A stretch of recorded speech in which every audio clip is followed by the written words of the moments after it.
damn thing, and the source book, as well as the game, because there's a misconception. There's actually several. Saboru, the old man who gets murdered near the beginning of the game by Yorinobu, his son. Yeah, Saboru is not a good person. Saboru is actually terrible. Not only is he a terrible human being, uh,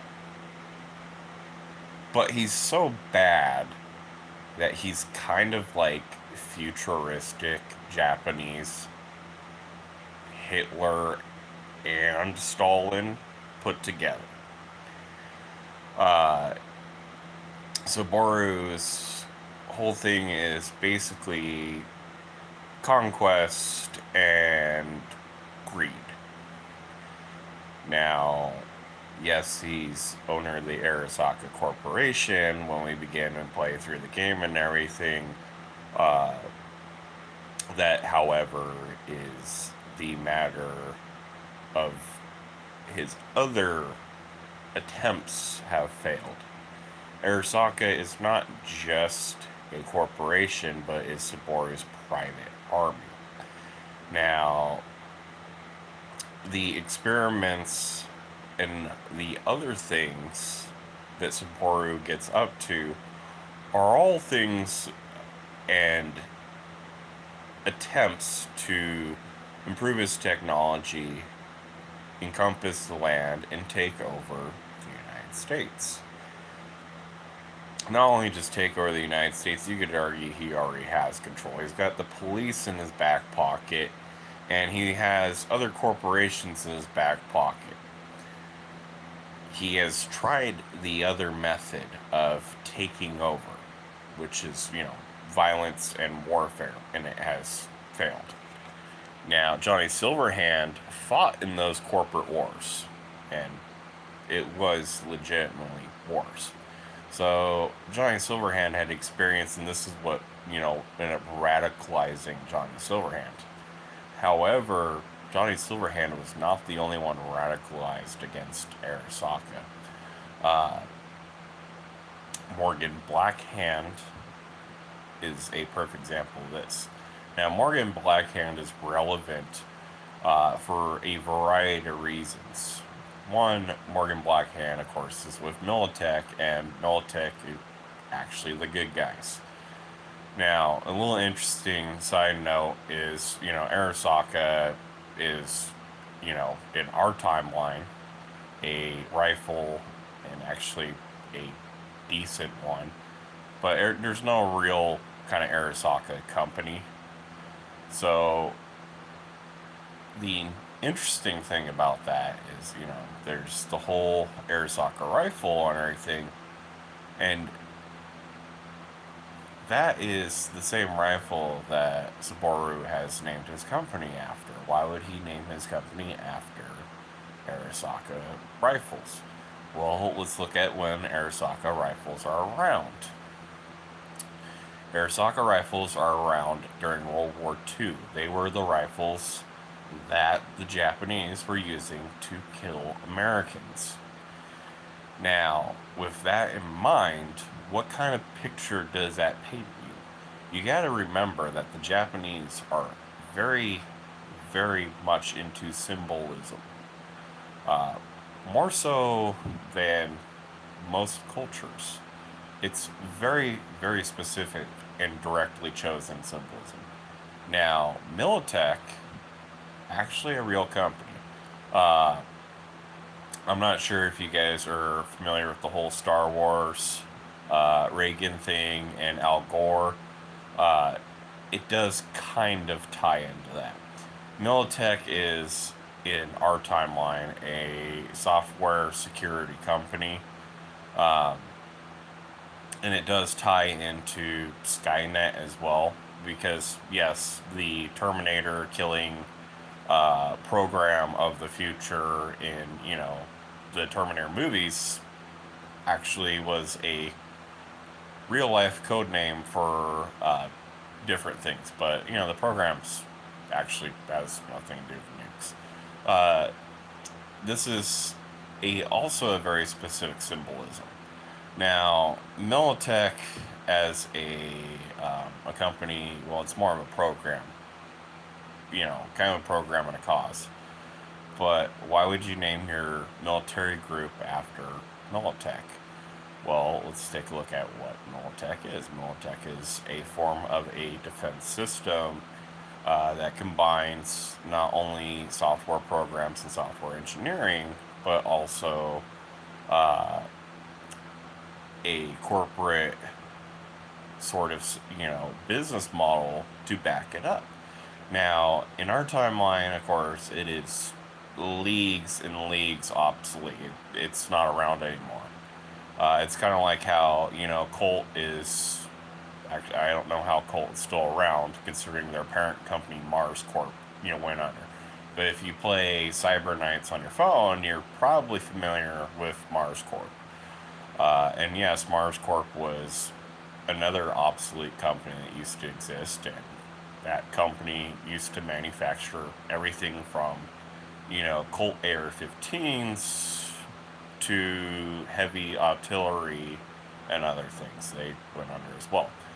Uh, these are all companies that you would not know in the public image uh, unless you really, really did your research and you're really, really into history, because most of them have disappeared.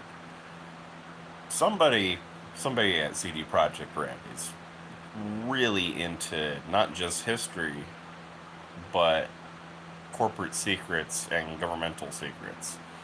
Uh, you know, no none of these would have a bearing on the public and actually don't matter. Like, no, really, they don't. There's nothing super dark or secret. It's just kind of a small time period. And, it's always the interesting thing of looking at, like Colt firearms and, Armory Arms and things, and then realizing that, hey, there's actually a parent company above them. Uh, well, there was. But anyways, Militech, is kind of like one of those. And so this obsolete company and everything, it's symbolic. Now, the other thing is, Morgan Blackhand being a part of, Militech and also being against Arisaka. Well, it's all defensive. It's a very defensive defining symbolism. So now, with all that information out of the way, let's actually look at, Johnny Silverhand. Johnny Silverhand fought in the corporate wars and everything, uh, and he suffered a lot. He lost one of his best friends during those corporate wars. He, you know, possibly more than likely lost his arm during those corporate wars, and he was radicalized against large corporations, like Arisaka. Now you look at Adam Smasher. Adam Smasher is under Arisaka's thumb. He doesn't see himself as a person. He sees himself beyond humanity. He is all borged out. Arisaka built that body that he's in. Uh, you know, After the Arisaka Tower, came down and everything, they used it as a way to completely bring him under control because he was out of control. And what way, you might ask, was he out of control? Oh, it's simple. He would go out of his way to make sure there was extra casualties. That was his goal. If he went on a mission and he could cause extra casualties and extra harm, he would do it in any way he can. Uh, you know, and he did intentionally did that pretty much because he thought it was funny. Now, Morgan Blackhand, complete opposite. He would go out of his way to try and kill as little people as possible. Morgan Blackhand was so stealthy and so good at what he did. There were missions where it seemed like he would have to kill somebody and he would kill no one. He would subdue everyone. Methods of stealth, persuasion, or just playing good old, knock out whatever methods he could. And he was really good at this. Whereas Atom Smasher caused nothing but casualties, death, and destruction in his wake, Morgan Blackhand sometimes went in and came out without even disrupting anything at all. Not even the paper clips on somebody's table. These two are in direct opposites of each other, and they are both considered the best in the business at what they do. However, you might be wondering, well, where does Johnny Silverhand come into this? He doesn't. He doesn't even compare to Atom Smasher. That might be a hard pill for somebody to swallow, because you're like, well, what about his memories? Here's the thing about Yorinobu, and this actually ties into Johnny Silverhand and the whole rooftop thing. That moment where Johnny Silverhand is in the garden and it seems like he gets one-tapped by Atom Smasher is because he does. That was it. That was his life. There was no fight scene on the rooftop afterwards. There was no trying to escape. There was none of that. In fact, his body was just dumped in a junkyard and was later found by a Militech group. And, Johnny's head had the last remaining copy of Soul Killer. Now, here's the thing. That whole fight scene on the rooftop and everything was a stalemate between Atom Smasher and Morgan Blackhand. And Morgan Blackhand might have been injured, but not nearly as bad as Atom Smasher. He was able to, get out. Atom Smasher somehow survived having a nuke dropped on him, essentially. And Atom Smasher not only survived this, but had to be borged out afterwards. He was very badly, much worse. Morgan Blackhand definitely won that encounter. Now, that being said, where are these memories coming from then? You gotta remember, Johnny Silverhand already kinda hates Arisaka. But you know who else hates Arisaka? Yorinobu. So Yorinobu had left Arisaka and left his father to join a biker gang. What was his intention with that? It was actually pretty simple. His intention was to destroy Arisaka from the outside. And he only came back to Arisaka when he realized that was not possible. So, he hatched a plan to destroy Arisaka from the inside. The only problem, and his scheme was fantastic. Here was his scheme. His scheme was he was going to use Soul Killer, edit Johnny Silverhand's memories, and implant Johnny Silverhand into someone else and let him loose. In fact, here's my theory. Not only were his memories edited, I think the original plan was to implant Silverhand into Saboru's body. Because that's what Soul Killer can do. It can implant somebody else into someone else's body. And hence, you're killing the soul. Well, this thing could also download, somebody's essence. And it's a very interesting program because it bridges the gap between programming, knowledge, memories, and the soul. And you can edit it. That's very important. You can edit those things. Now, we see if you play on the game, if you play it to the point and you side with Arisaka through everything, you can actually talk to, what's his face, that dies at the beginning of the game. I can't remember his name, which is Jackie Wells.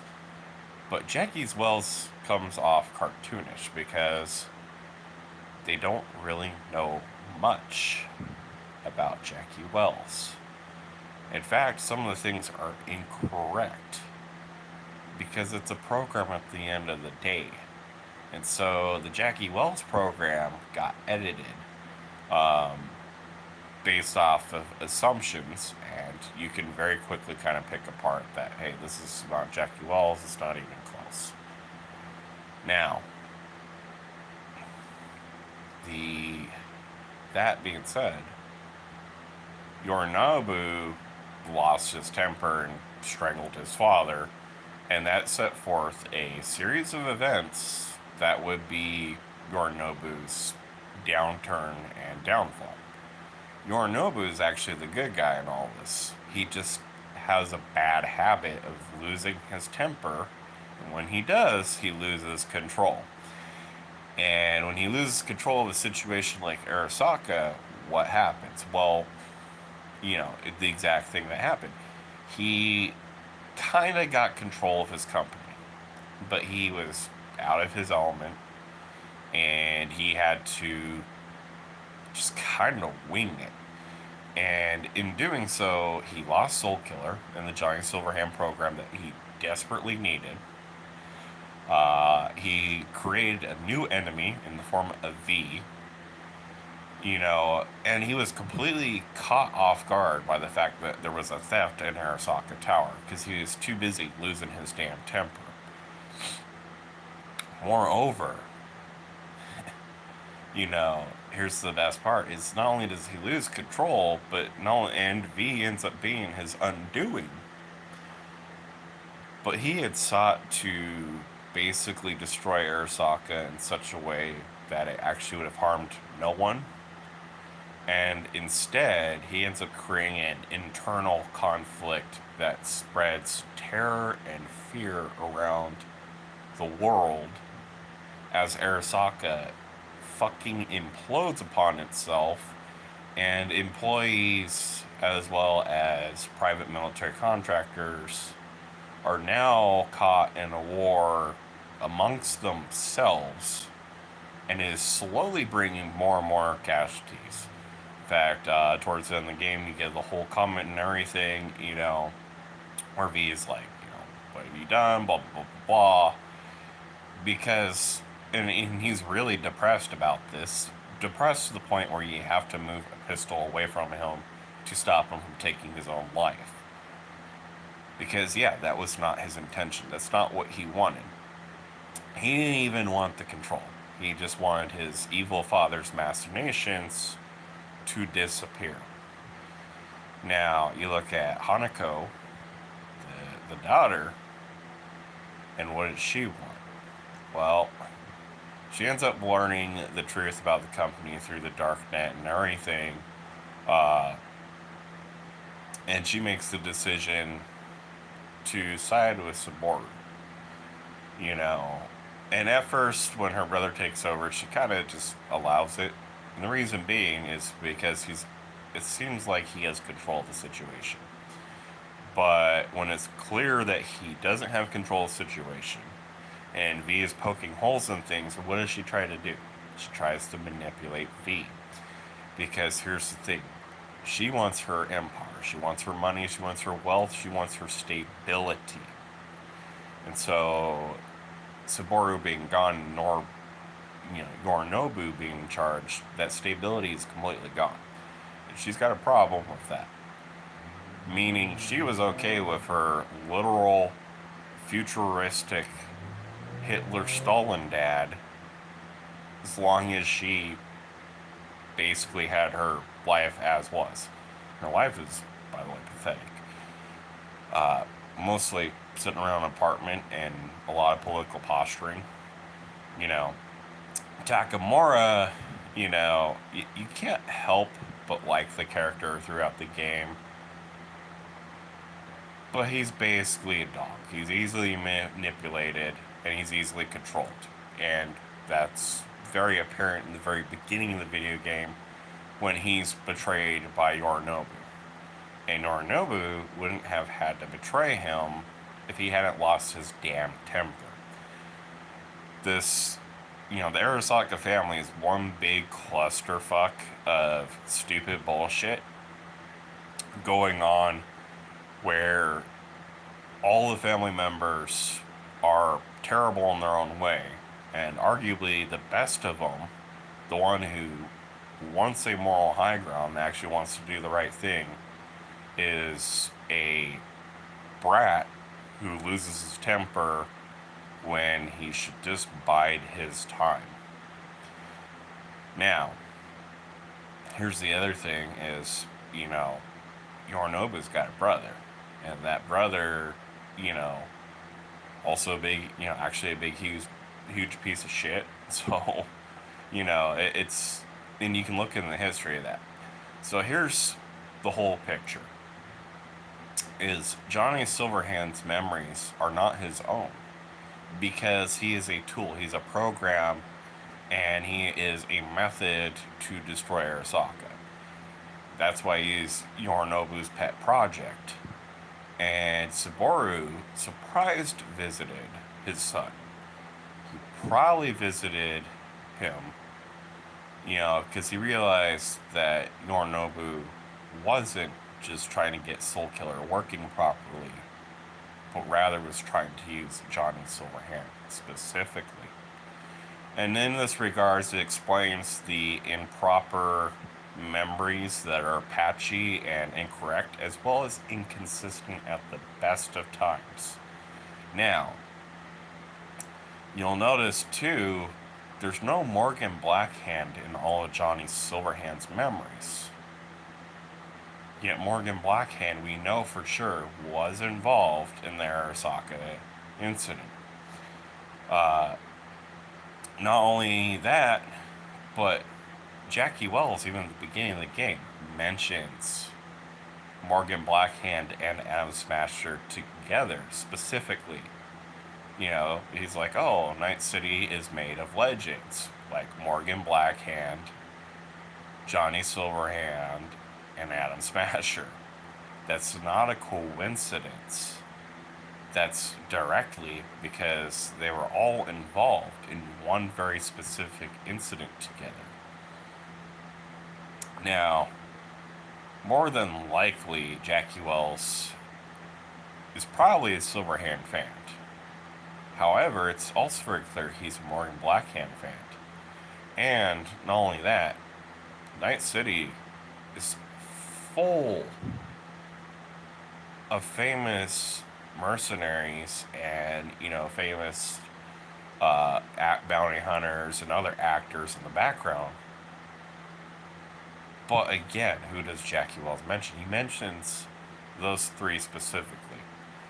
Now, here's the other part of it too, is all of the Arisaka things are going on, and we know that Morgan Blackhand was in the picture, and he's not present at all in the video game, and that is definitely by design and intention, but, why wouldn't he be? Because here's the thing, he knows, and Morgan Blackhand does have the foresight to know, that Yorinobu doesn't like Arisaka. And Morgan Blackhand is the type of individual who will sit back and watch a situation unfold before he acts. So with Yorinobu in charge of Arisaka, of this company that Yorinobu hates, he hates his father, he hates this company and everything, there's no reason for Morgan Blackhand to undo Yorinobu. And with that in regards, it creates this perfect storm of, Johnny Silverhand and Yorinobu and no present Morgan Blackhand. And Morgan Blackhand doesn't just stop existing because of the video game. No, the source material is still canon. And the game is still canon. So that means that one thing has to be incorrect. And it's more than certainly not the events of the past. You could probably find other hints, and I have noticed small little hints from some of Johnny Silverhand's friends that Morgan Blackhand was in fact present at the Arisaka incident. It's just a little, food for thought, and it's just kind of an interesting thing.